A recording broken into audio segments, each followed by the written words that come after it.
fait un DEA à Sciences Po Paris sur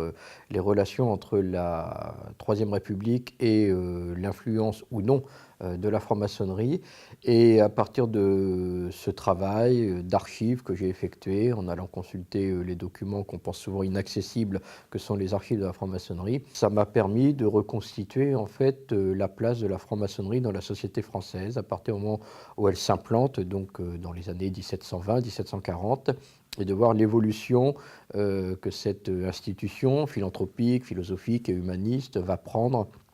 au fil des années, des décennies, et de voir aussi son lien avec les différents pouvoirs politiques ou régimes politiques qui se mettent en place. Et donc on va voir que les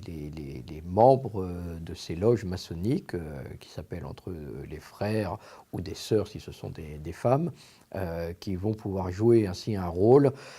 soit politique, soit aussi un rôle à d'autres époques pour essayer d'améliorer la société, d'apporter des réformes au sein de la société française.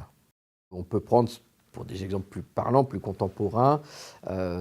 ces temps loges que se sont discutés les premiers débats sur l'impôt sur le revenu, par exemple, qui paraissait plus équitable, puisque on va prôner une égalité face à l'impôt qu'on va devoir donner à l'État par rapport à ce que l'on gagne, donc il va être proportionnel. Donc ça, c'est quelque chose d'assez nouveau. Et beaucoup de pensées pour améliorer la condition de la femme sont débattues en loge et vont aboutir sur le terrain, en effet, progressivement, jusqu'à la loi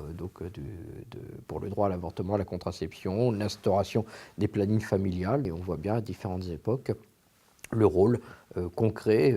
du débat, j'irais, de la réflexion à l'action sur le terrain.